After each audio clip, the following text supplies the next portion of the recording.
Hello, everyone. It's Art Russell here at Think Twice on YouTube and thinktwice.me at wordpress.com. In this video, I'm going to share some information about the law of attraction with the hope that it will help you manifest more of what you desire in your life and less of what you don't. There are many levels to the teachings of the law of attraction, but the basic premise is this, that like attracts like, especially at the level of thought. Our thoughts, our beliefs, which are really just a collection of thoughts, our feelings, our actions, and our attitude combined attract like circumstances. Now, for many people, this is going to be a challenging premise to believe because they may quite naturally say, but I didn't want this. I wasn't thinking that, Art. How could I have brought that into my life? And if that's the case, I'm saying that we need to think this out a little bit more deeply. The conscious mind processes a very small amount, the conscious mind, of that which we're aware. The subconscious, by comparison, is vast. So we don't really know what's in it until we are aware or become aware of our actions. Those are the proof of what's in us. That comes out, that's in us. So today I picked up a prop that I hope will help us learn how to apply the law of attraction more effectively. Deliberately, it's always working, but we can step in there and consciously apply it. And we'll meet with greater success when we do that. So to illustrate this, I went out and I picked up a simple prop, a light switch. So in this illustration, down is going to represent a negative mindset, and up is going to be positive, a more favorable way of thinking. And especially if we believe that the nature of our thoughts do truly attract like circumstances, it will be well worth doing. So let's give a couple of examples. Let's say finances first. So if this was a poverty mindset at the bottom, we're going to switch it up and think prosperity. Now that may be challenging to do in our various circumstances, but there's usually something that we can be thankful for. I got a shirt on my back, so I'm grateful. That kind of thing does make a difference. Okay, so let's go to our health. That can be challenging too, perhaps one of the most. It's so personal, and it gets us when we're ill health, if we're feeling down with that.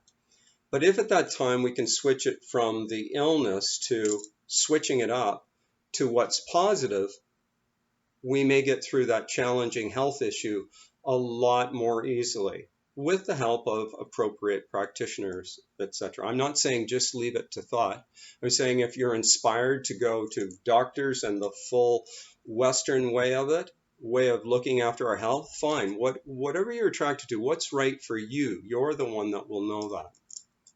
Now in our relationships, let's say it's a down situation, we're suffering through a challenging time when we're wondering, why did I ever fall in love with her or him? If we can switch it up and think, this is what I love about them. Oh yeah, they always do that. They remember my birthday. They do this kind of stuff, these lovely things. That will help you focus on the positive, and maybe it will lead to greater understanding with maybe what your partner is going through. Are they going through a tough time, but they're not feeling that they can share it with you? Maybe this will lead to an even greater amount of emotional intimacy. So to apply this requires awareness. That's the key. As we're going through the day, we've got to be aware of what position the switch is in. Now, if we're feeling down, there's the easy thing right there. We're feeling down and we're aware of it. Our feelings are the indicator or barometer of our thoughts. So if we're feeling down, we know for certain that we've been thinking negative thoughts. So there's various techniques that we can do to deliberately elevate our mood and then attract from a better perspective, better point of attraction. One of the greatest ways is gratitude. And the more we practice this, the easier it gets. Another really valuable tool is to get your mind off yourself. Now, the ego is it's not going to like that at all. It wants it about it. But if you can, and we usually can, a nice gesture towards someone else, an act of kindness is itself will switch our mood from the negative to the upper. We know it naturally. We feel better when we do something nice for someone else, and it doesn't have to cost us money.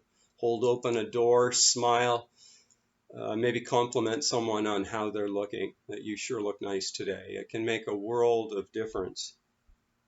Now, I'd like to say, too, that the great point about this is that the more we practice this, the more it becomes installed as kind of our software. It's within us. Maybe it's our hardware, I should say. It's part of us.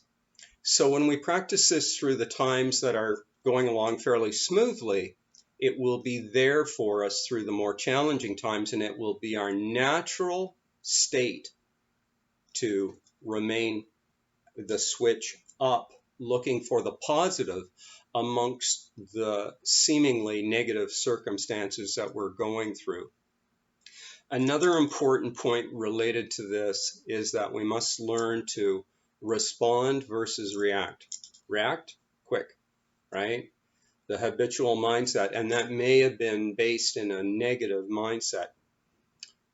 Respond, when we respond, implies that we've had some time to choose. Now, with this is a great result. We actually assume or rise to the point of being the governor or the governess of our mind. Rather than our mind running us rampant, we are running the body-mind mechanism. If you've enjoyed this video today, I invite you to subscribe to my channel or click a like, or perhaps both. There's free information at my blog at thinktwice.me.